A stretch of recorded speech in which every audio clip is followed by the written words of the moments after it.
I have commanded the annihilation of 14 species. I say this not as a boast. I say it as a credential, the only honest one a war architect of the Veth Dominion can offer. 14 species. Some fought hard. Most begged. A few, the ones with enough intelligence to understand what was coming, simply stopped. They laid down whatever they used as weapons, gathered their young, and waited for the end with a quiet dignity that I have always found, privately, more honorable than anything my own people practice. None of them did what she did.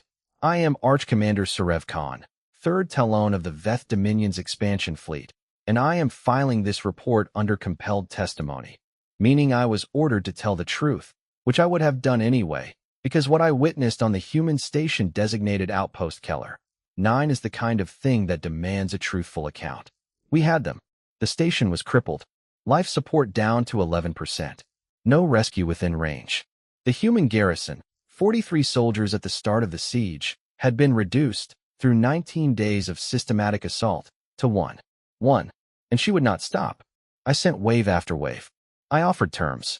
I offered her people's survival, their culture preserved in our archives, everything short of her actual freedom, which I could not offer because my superiors required a symbol. She destroyed 17 of my ships in a broken station with no power and what I can only describe as improvised audacity. And then she asked to speak to whoever was in charge. I was about to learn that I had been afraid of the wrong thing this entire war. Let me begin where this actually begins. Not with Keller 9, but with the briefing room aboard the Ascendant Meridian 6 months prior to the siege, when my superiors handed me what they called a simple pacification. The Veth Dominion had been at war with humanity for 4 years by then. Not a real war, by Dominion standards. A real war involves a species that can actually threaten us, one with fleets to match ours, with weapons capable of cracking our hull plating, with soldiers who can survive prolonged engagement against Veth ground forces. Humanity had none of these things in sufficient quantity. What humanity had was an irritating, costly, statistically inexplicable refusal to accept the outcome. Arch-Premier Dovacin, who commands the entire expansion theater, called me into her presence specifically. That was unusual. I am one of 40 archcommanders. She does not usually summon us individually. Khan, she said. She drops ranks when she wants you to understand she's speaking to the person, not the title.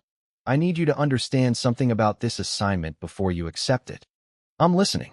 3 archcommanders before you have failed to close the human theater. Not failed militarily. We have won every significant engagement. We have shattered their core fleet, taken their inner worlds, reduced their remaining defensive positions to a handful of outpost stations in the outer reach. On paper, this war ended 8 months ago. On paper, I repeated. On paper, she confirmed. In reality, every outpost station we move to finalize requires twice the expected resources, 3 times the expected time, and results in losses we cannot explain by any tactical model. They are beaten, Khan. They know they are beaten. They have no central command, no coordinated strategy, no realistic hope of reinforcement. And they keep fighting. She slid a data crystal across the table. Keller, 9 is the last one. 43 human soldiers, a civilian research station converted to a military post, no strategic value whatsoever. We simply want it closed so we can formalize the armistice documentation. It should take a week. 2 at the outside. I picked up the crystal. And yet you're briefing me personally. Because I want it understood, she said, with a weight in her voice I hadn't heard from her before. Not just finished. Understood. Something about these humans is costing us resources our models cannot account for. I want you to figure out what it is before you close the station. I want a report. I told her I would provide one. I did not understand, at the time, that she was asking me a philosophical question dressed up as a military assignment. I reviewed the files on the journey to Keller 9. 43 soldiers. Garrison Commander 1 Captain Aya Mercer, human female, 31 years of age by their calendar. Decorated twice for valor under the Old Earth Confederacy. Specialty, defensive operations. Prior engagements. The fall of Mars Station, the Kepler Corridor withdrawal, the siege of Callisto.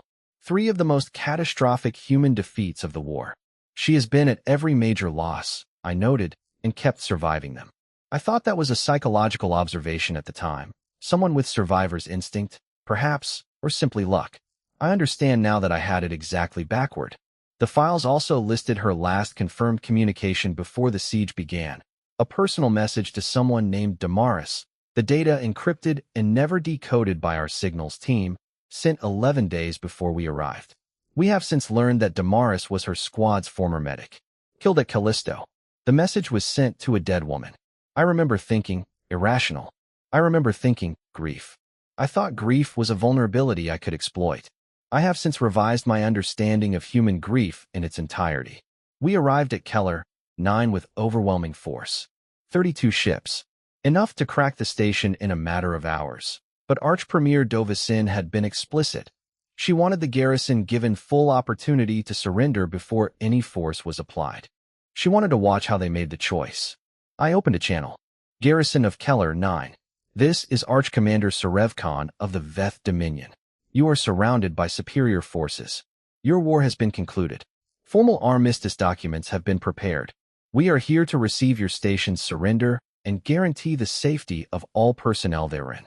Please respond. 27 seconds of silence. Then Captain Aya Mercer's voice came through, flat, unhurried. The way a person speaks when they've already had the conversation they're about to have inside their own head many times. Arch-Commander Khan. This is Captain Mercer, Keller, 9 Garrison. I've received your transmission.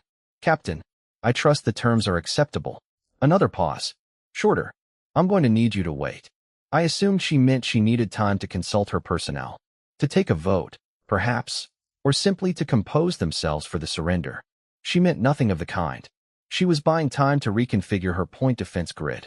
I did not realize this for another 6 hours that we waited. That was my first mistake.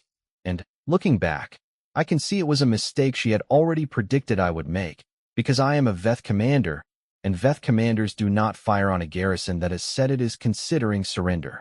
Our rules of engagement are clear on this. She knew our rules of engagement. When the first probe sweep returned, it flagged minor energy fluctuations inside the station, consistent, the analysis suggested, with a facility in the process of powering down non-essential systems in preparation for transfer. Exactly what you'd expect. It was not that.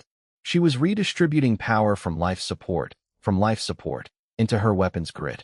She dropped her own air recyclers to 17% efficiency to buy herself 3 additional point defense cannons. I want you to understand what that means. She was choosing to breathe worse so that she could fight harder.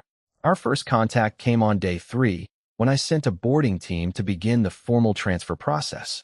She destroyed 2 of my shuttles before they reached the docking bay, using cannons that, by our own records, should have been offline. I revised my timetable. 1 week became 2. I called her on the channel.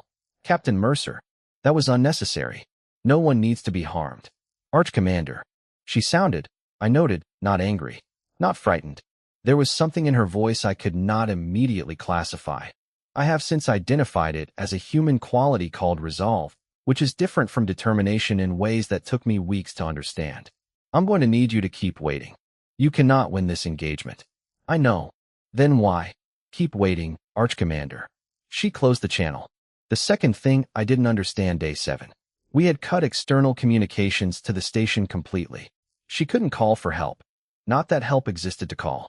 I had begun a slow, methodical approach. Small pressure, rotating positions, testing her responses. Looking for the pattern. Every competent defensive commander has a pattern, a predictable reaction to threat vectors, and if you find it, you can exploit it. She didn't have one. Or rather, she had one, but it changed every cycle. She was running randomized response protocols. Not randomized by a computer. The station's tactical AI had been destroyed in the opening exchange. She was randomizing it herself, manually, making decisions that a tactical model would not make because they were not optimized for survival. They were optimized for something I couldn't identify.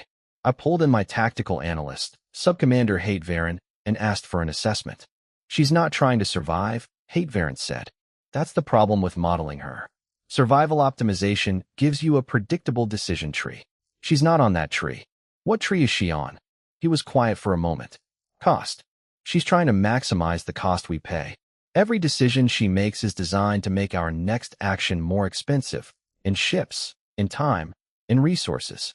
She's not fighting to win. She's fighting to make us regret. I sat with that for a long time. Regret what? I asked. I don't know, Hate Varen said. But she does. Day 11. She destroyed 6 more ships.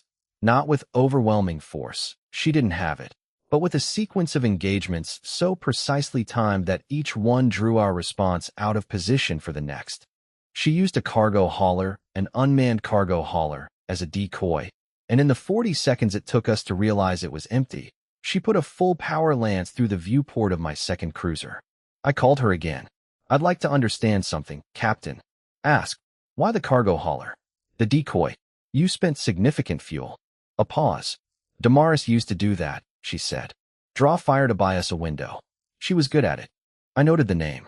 Damaris. The dead medic. The recipient of the encrypted message. You're honoring her, I said, before I could stop myself. The pause that followed was the longest she'd ever given me. Keep waiting, Archcommander. The third thing I didn't understand, and the dread that set in. Day 14.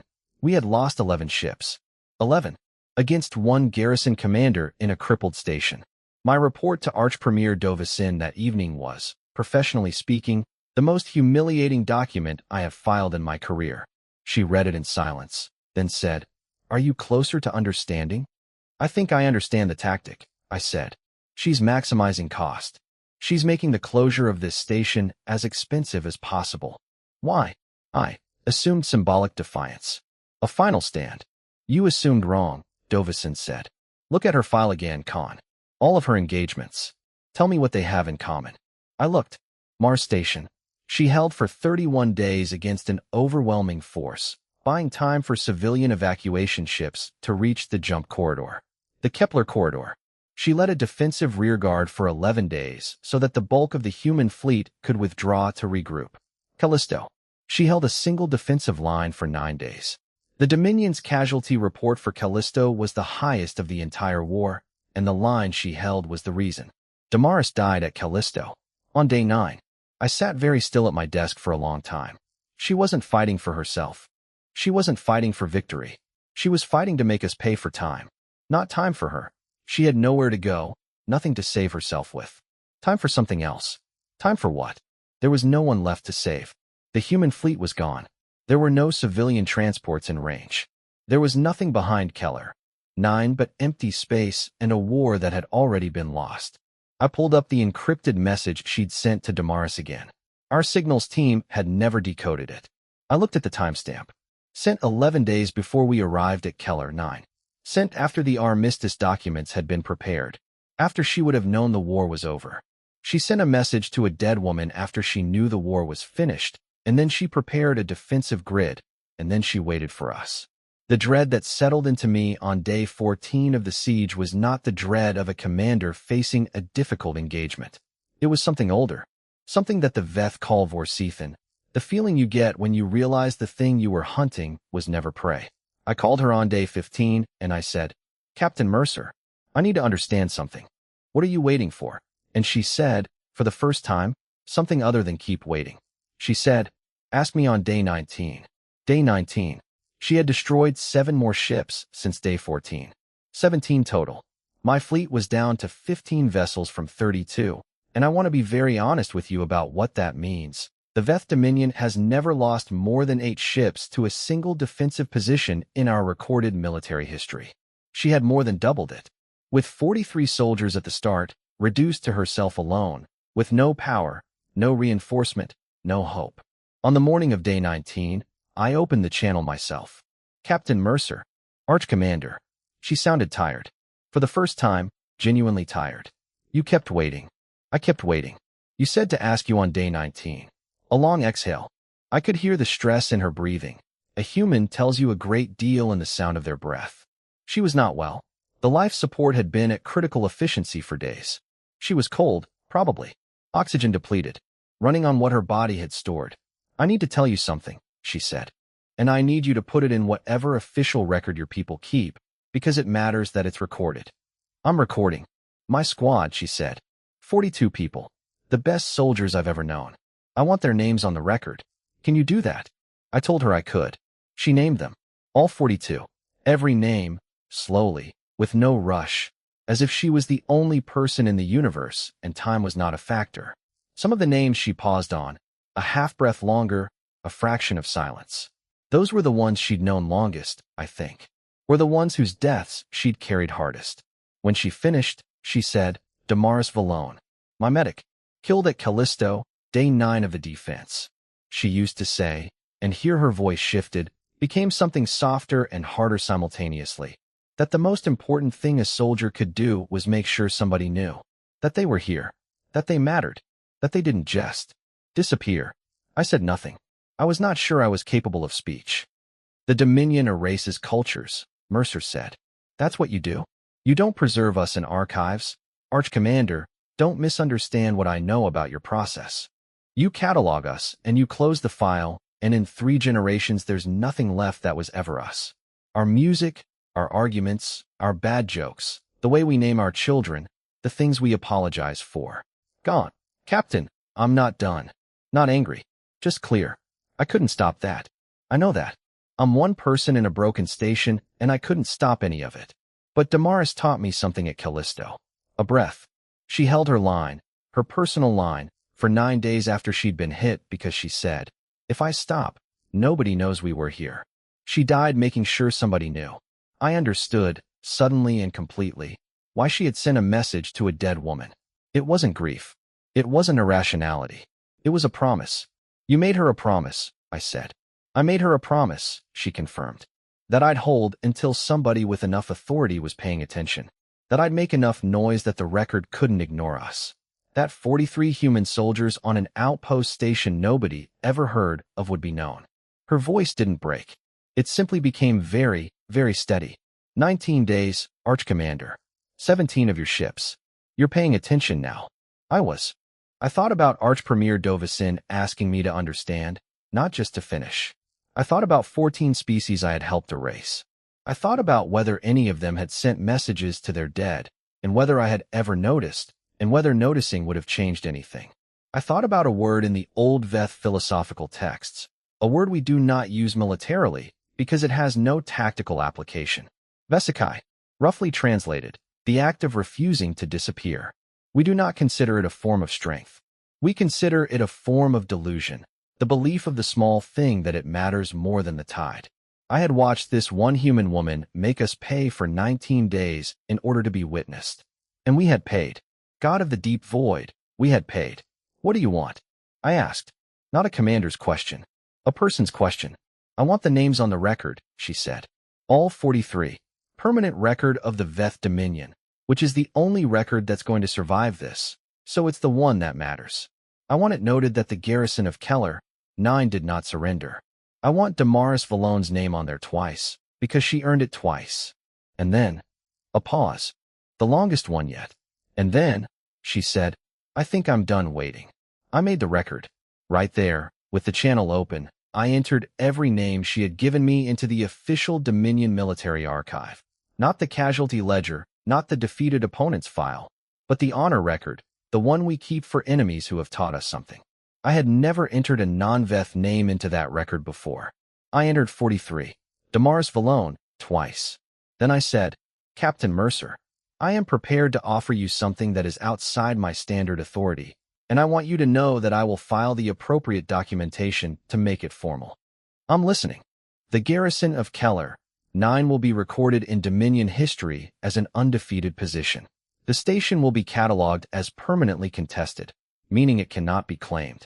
And your name, your full name and rank, will be entered into what we call the Tessavar, our record of combatants who changed how we understand war. Silence.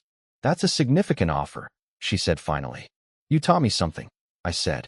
My people have a tradition of acknowledging that. Another silence. Shorter. Damaris would have had something sarcastic to say about that, Mercer said. And I heard it. Then, underneath the exhaustion and the weight and the 19 days, something that was almost a smile. What would she have said? She'd have said, finally. Took them long enough. I felt something I cannot fully translate into Veth, an emotion with no direct equivalent in our emotional lexicon. The closest approximation is the pain of understanding something beautiful too late. I'll add that to the record too. I said that I want to be honest. What I am about to describe is not a fight she started. It was a fight my own fleet started for me. Subcommander Haight Varen was a good officer and a poor philosopher. While I had been on the command channel with Captain Mercer, he had been coordinating with the 3 senior ship captains who had grown, over 19 days, deeply tired of being outsmarted by one human woman. They had submitted a joint action request. When I did not respond, Haight Varen made a command decision.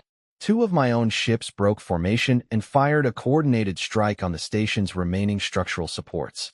I did not give that order. I screamed it across the internal channel. Stand down.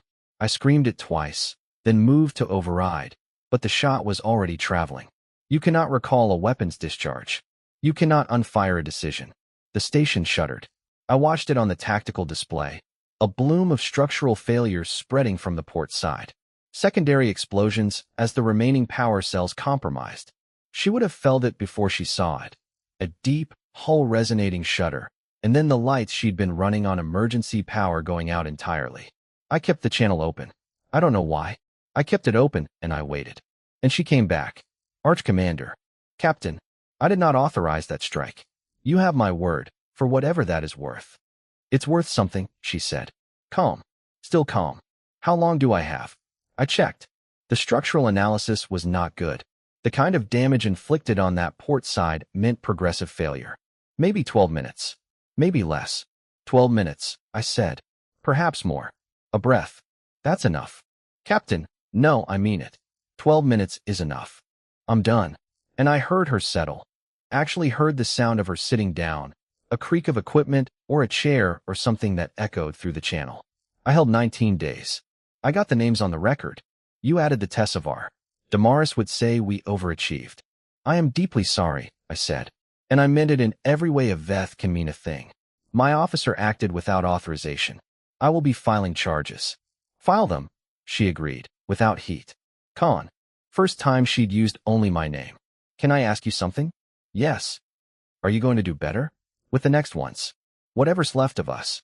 Are you going to? A pause, searching for the word notice. The question hit me like a weapon. Every species I had pacified. 14 of them. Their last stations, their last defenders, their names going into casualty ledgers, and nothing else. Had any of them sent messages to their dead? Had any of them been holding a line for 19 days not out of strategy, but out of a promise to be witnessed? Had any of them been teaching me something I was too certain of victory to learn? Yes, I said. Good. A breath. The station was fracturing. I could hear it through the channel now, deep groan of metal giving up. Tell them Damaris said finally. The channel did not go static. It simply stopped, a clean termination, as if she had set it down carefully rather than been taken from it. The station failed 6 minutes later. I relieved Subcommander Haight Varen of duty within the hour. He was later court-martialed under Dominion Protocol 7, Section 9, unauthorized engagement of a suspended combatant. He did not contest the charges. I think, perhaps, even he understood what he had done. I sat in my command chair for a long time after the station went dark. I thought about how we had come to Keller, 9 to close a file. I thought about a woman who had decided the most important thing she could do with the end of everything she'd known was to make sure 43 people didn't disappear. I thought about Damaris Vallone, whose name is now in the Tessivar twice. An MY report to Arch Premier Dovicin was filed 4 days later. It was the longest report I have ever written, significantly longer than required. She read all of it. I know because she told me so, which is unusual. She reads summaries. When she called me, she did not begin with the military analysis. She began with a question. Do you know what the other commanders got wrong? She asked. The 3 before you who couldn't close this theater? They kept trying to find the tactic, I said. The exploitable weakness. The psychological lever. Yes. And you? I started trying to find the tactic. And then I started listening. A pause. I'm adding a new module to our pre-engagement briefings, Dovicin said. Optional for now. Mandatory within 2 years, I expect. About understanding the why of an enemy's resistance. Not just the what. She paused. I'm naming it after Keller 9. I did not expect that. Premier, she changed something, Khan. You changed it by witnessing it. That's how things actually change. A beat. The armistice documentation has been formally concluded. The human theater is closed. Yes. But the record reflects an undefeated position. The record reflects an undefeated position. She was quiet for a moment. Good, she said. And that was the word that undid me, slightly.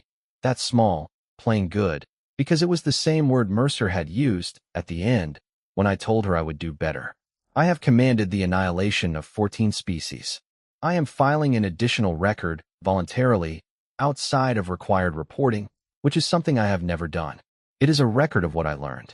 The lesson is this. The Veth Dominion has spent 500 years cataloging the weapons of every species we have encountered. We are very good at identifying strength. We are very good at identifying weakness. What we have never once looked for, what no conquest doctrine ever told us to measure, is the thing that lives between strength and weakness, in the place that has no military name. The place where a person decides, not because I can win, because someone has to know we were here. We do not have a word for that. We do now. The Tessavar is the oldest record the Dominion keeps. It predates our fleet. It predates our expansion. It was begun in the First Era, when the Veth were still a ground-bound species, by a philosopher general who believed that the only enemies worth remembering were the ones who taught you what you were. In 500 years of expansion, across 14 extinct species and 37 ongoing subjugations, the Tessavar contains 812 names. As of the closing of the human theater, it contains 857, 43 names, added in a single day, the largest single addition in the record's history. Damaris Vallone appears twice. The notation beside her entry reads, per official Dominion record. Finally, took them long enough. The notation beside Aya Mercer's name was added by my own hand. It reads simply, she was not weak. We were not ready.